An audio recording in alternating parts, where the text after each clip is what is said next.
Setiap tempat yang kita datangi adalah sekolah. Setiap orang yang kita temui adalah guru. Setiap kejadian yang kita alami adalah pelajaran. Pendidikan bukan hanya tentang memperoleh pengetahuan, tetapi juga tentang membuka pikiran, mengembangkan kreativitas, dan mengubah kegelapan menjadi cahaya sebagai penerang jalan. Saya Qasim Al-Qusairi, guru mata pelajaran pendidikan agama Islam di Sekolah Dasar Negeri 2 Putuk Bukit. Sekolah Dasar Negeri 2 Putuk Bukit berada di Desa Putuk Bukit, Kecamatan Rakumpit, Kota Palangkaraya, Kalimantan Tengah. Sekolah ini didirikan pada tahun 1994 dan diresmikan pada tanggal 9 Januari tahun 1997 dengan nama Sekolah Dasar Negeri 2 Putuk Bukit. Sekolah ini terletak sekitar 52 km dari pusat kota Palangkaraya. Namun, jarak untuk menempuh ke sekolah ini memerlukan waktu kurang lebih sekitar 1 jam 30 menit atau 3 jam pulang pergi dari tempat saya tinggal. Hampir setiap hari, saya berangkat mengajar dengan menggunakan transportasi darat, yaitu sepeda motor. Untuk akses ke sekolah ini tidak semudah yang dibayangkan. Selama perjalanan, saya harus fokus dan dalam kondisi yang fit atau sehat, karena akses yang dilalui adalah titik atau ruas jalan yang memiliki risiko kecelakaan tinggi. Dinginnya embun pagi hari, ban bocor, sepeda motor mogok, teriknya panas matahari, bahkan derasnya hujan sudah menjadi hal biasa ketika di perjalanan. Perjalanan menuju ke sekolah ini bukan saja mendapatkan tantangan, tetapi juga bisa menikmati pemandangan alam sekitar. Salah satunya pemandangan indah panorama alam Bukit Tangkiling. Bukit Tangkiling adalah satu-satunya perbukitan yang ada di kota Palangkaraya. Pemandangan indah bukit ini membuat saya bisa menikmati dan bersyukur, walau terkadang pinggul penat akibat lamanya di perjalanan. Sekolah Dasar Negeri 2 Putuk Bukit pada data Kemendikbudristek memang tidak termasuk kategori daerah 3T, yaitu daerah terdepan, terpencil, dan tertinggal. Namun, jarak dari pusat kota menuju sekolah ini sangatlah jauh. Akses internet, sarana prasarana juga masih perlu banyak diperhatikan. Akses internet di daerah ini terbilang kurang memadai karena jaringannya tidak stabil. Sarana dan prasarana yang kurang memadai juga menjadi tantangan tersendiri bagi saya untuk memaksimalkan pembelajaran yang berkualitas. Hampir 30 tahun di sekolah ini tidak pernah ada guru mata pelajaran pendidikan agama Islam. Hingga awal berdiri hingga tahun 2023. Melihat hal ini, hati saya sedih dan merasa tersentuh dengan keadaan mereka. Bagaimana tidak? Seharusnya anak-anak seumuran mereka harus mendapatkan pendidikan yang layak sebagaimana anak pada umumnya. Apalagi ini tentang ilmu agama. Ilmu yang menjadi dasar dan fondasi mereka dalam kehidupan sehari-hari dan masa yang akan datang. Saya bertugas di sekolah ini pada bulan April tahun 2024. Walaupun terbilang baru, saya langsung memaksimalkan pembelajaran untuk mengejar ketertinggalan mereka dalam hal bidang ilmu keislaman. Kurikulum Merdeka adalah kurikulum yang memberikan keleluasaan kepada pendidik untuk menciptakan pembelajaran yang berkualitas dan sesuai dengan kebutuhan siswa dan juga lingkungan belajar peserta didik. Pembelajaran dikatakan berkualitas apabila pembelajaran melibatkan seluruh komponen utama pada proses belajar mengajar. Demi menciptakan pembelajaran yang berkualitas, tentu perlu beradaptasi dan harus banyak belajar dalam implementasi kurikulum Merdeka. Kunci keberhasilan implementasi kurikulum Merdeka pada satuan pendidikan ialah kolaborasi. Baik itu kolaborasi antara peserta didik, rekan sejawat maupun masyarakat setempat. Berbicara kurikulum Merdeka tidak terlepas dari pembelajaran berdiferensiasi. Pembelajaran berdiferensiasi adalah pembelajaran yang menggunakan berbagai metode pengajaran untuk memenuhi kebutuhan setiap peserta didik. Pembelajaran mengenai kitab suci umat Islam yaitu Al-Quran adalah materi esensial penting yang harus dikuasai dan harus berkelanjutan pada setiap jenjang kelas atau fase pendidikan bagi peserta didik yang beragama Islam. Kali ini saya akan membagikan pengalaman pembelajaran kelas lengkap di kelas tinggi, yaitu kelas 4, 5, dan 6 pada materi Aku Cinta Al-Quran. Pada materi ini, saya alokasikan waktu sebanyak 16 JP selama 1 bulan. Pada materi ini, peserta didik diharapkan bisa memahami huruf-huruf hijaiyah dan tanda harokat.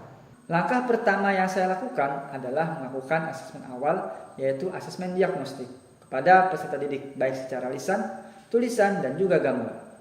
Asesmen awal dilakukan untuk mengetahui sampai mana pengetahuan peserta didik mengenai huruf-huruf hijaiyah dan tanda harokat. Dari hasil asesmen awal tersebut, maka ditemukan data-data murid yang sudah bisa sebagian dan belum bisa. Langkah kedua, untuk memahami dan mengetahui huruf-huruf hijaiyah dan tanda harokat, saya menggunakan beberapa cara. Cara yang pertama yaitu dengan cara menyanyi bersama. Peserta didik diajak bersama-sama untuk menyanyikan lagu tentang huruf-huruf hijaiyah dan tanda harokat dengan nada lagu yang gampang mereka ingat. Hal ini bertujuan agar mereka cepat hafal dan mengetahui huruf-huruf hijaiyah dan tanda harokat. Cara berikutnya, saya menggunakan media atau bahan ajar sederhana dan ramah anak yang bernama Baiman.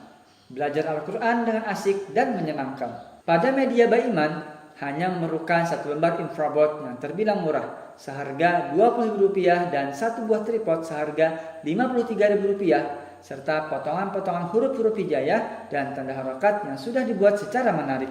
Biasanya alat tripod digunakan content creator sebagai penunjang alat bantu kamera.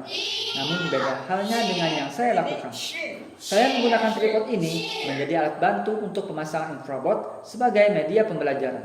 Pada lembar infraboard ditempelkan semua huruf-huruf hijaiyah yang sudah disiapkan. Dengan media Baiman, peserta didik diminta untuk membaca, menulis, menyusun, dan menyebutkan huruf-huruf hijaiyah dan tanda harokat. Media pembelajaran Baiman juga bisa kita gunakan untuk permainan bersama peserta didik. Peserta didik dibagi menjadi beberapa kelompok. Setiap kelompok menyusun huruf-huruf hijaiyah sesuai dengan arahan dari kartu atau kertas soal yang sudah dibagikan. Kelompok yang paling cepat menyusun dan membacakan huruf-huruf hijaiyah dengan benar akan dinobatkan sebagai pemenang permainan. Dengan hal itu, tentu membuat pembelajaran menjadi asik dan menyenangkan. Media pembelajaran Baiman tak hanya bisa digunakan di dalam kelas, tetapi juga bisa digunakan di luar kelas seperti halaman atau taman sekolah, perpustakaan, dan tempat lainnya. Dengan begitu, peserta didik tidak gampang bosan dalam proses pembelajaran. Langkah terakhir yaitu melakukan asesmen formatif. Hal ini bertujuan untuk mengetahui perkembangan dan pencapaian peserta didik dalam mempelajari huruf-huruf hijaiyah dan tanda harokat. Alhamdulillah, setelah mendapatkan pembelajaran dengan media Baiman, peserta didik kelas 4, 5, dan 6 sudah bisa mengenal huruf-huruf hijaiyah dan tanda harokat secara benar. Selain belajar mengenai huruf-huruf hijaiyah dan tanda harokat, peserta didik juga diajarkan tentang rukun Islam, rukun iman, malaikat, dan 25 nabi dan rasul. Peserta didik juga diajarkan tentang tata cara berwudu dan ibadah sholat yang benar. Ibadah sholat dilakukan sebanyak 2 kali dalam seminggu, yaitu pada saat jam pelajaran agama Islam di masing-masing kelas dan setiap hari Sabtu yang dilakukan secara bersamaan dari peserta didik kelas 1 sampai kelas 6 dan juga tenaga pendidik yang beragama Islam. Hal ini dilakukan agar peserta didik dapat melakukan wudu dan ibadah sholat yang benar. Dengan dilakukan secara berkelanjutan, peserta didik menjadi terbiasa dan bisa melakukannya secara mandiri, baik di sekolah maupun di rumah, serta mempererat silaturahmi dan keharmonisan antara peserta didik dan tenaga pendidik. Agar mendapatkan hasil maksimal dalam implementasi kurikulum merdeka di sekolah, saya juga melakukan pengimbasan berbagi praktik baik kepada rekan sejawat dan memotivasi mereka melakukan hal yang serupa. Tak hanya kepada rekan kerja sesama guru, di sekolah ini juga dilakukan kegiatan keagamaan lainnya seperti peringatan Hari Besar Agama Islam bersama orang tua dan masyarakat setempat. Kegiatan ini bisa dijadikan tempat untuk silaturahmi, komunikasi, dan kolaborasi antara guru dan orang tua. Dari praktik baik ini dapat disimpulkan bahwasanya jauhnya jarak bertugas, akses internet atau jaringan yang tidak stabil, sarana yang kurang memadai bukan menjadi halangan untuk mencapai tujuan pembelajaran yang maksimal. Dengan media pembelajaran yang sederhana dan kolaborasi antara peserta didik, rekan sejawat, serta masyarakat setempat, tujuan pembelajaran bisa tercapai dan terus berkelanjutan. Inilah praktik baik yang sudah saya lakukan di sekolah tempat saya mengabdi. Semoga bermanfaat dan dapat memotivasi seluruh guru-guru hebat yang ada di seluruh Indonesia. Terima kasih. Assalamualaikum warahmatullahi wabarakatuh.